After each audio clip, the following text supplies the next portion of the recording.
Welcome to this video. Today I'm going to talk about the hydrogen breath test, which can test whether you have an intolerance to a couple of the FODMAPs, not all of them, but it will test for fructose and for lactose.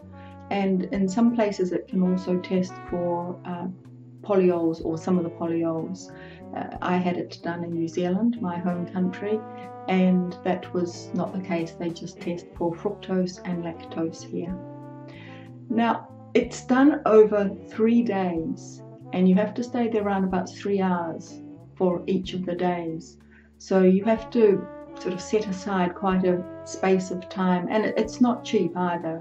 Here in New Zealand it was $300–400, something like that. But on the first day they test you with lactulose, so they're just testing your levels of hydrogen or methane, which is what you breathe out, and from the digestion of foods.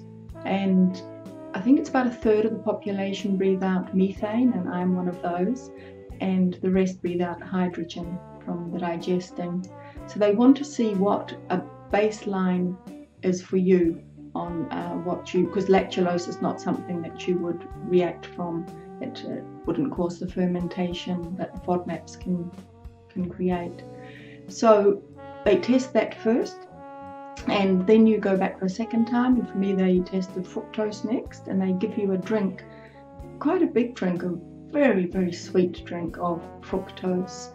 And then they test your breath every 15 minutes to see what the levels of, in my case, methane are, because if you're not managing to absorb the fructose in the small intestine, then it's going down into the large intestine where it starts to ferment, and those gases that are created down there are absorbed into the system, and you actually breathe them out reasonably quickly, and that would mean that your levels of methane or hydrogen would go up.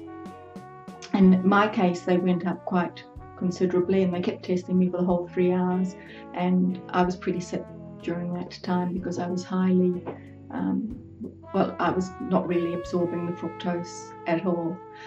And then I went back the next time. They leave a gap of about a week in between so that you can completely sort of settle your system again. They do give you a diet for, I think it's just the day before, to make sure that in the second case it's that you don't have any lactose in your system when you go for the test. So I went to the second test feeling very worried about it because of my experience from the first test, although I was fairly sure that I actually didn't have an intolerance to lactose. You kind of know some of these things, and I'd always been able to drink milk and not have anything terrible immediately happen.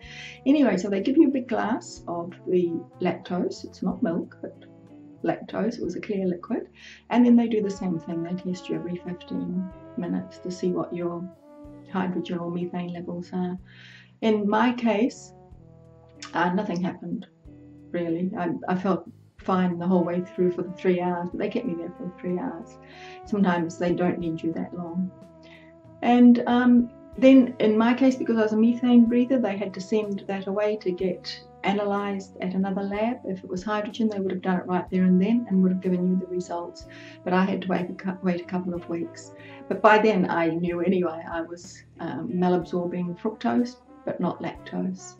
Anyway, so that's what the hydrogen test is, and as I say, it's fairly expensive, so if you don't want to do it that way, you can just do the elimination diet instead, because you have to do that anyway to see if you're malabsorbing the other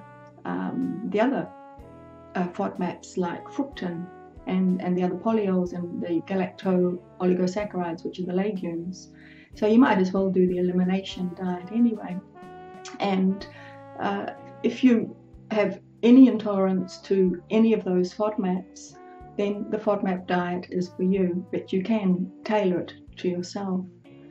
Thank you very much for listening to this video, and please, if you have IBS, the low FODMAP diet is the very best solution for you.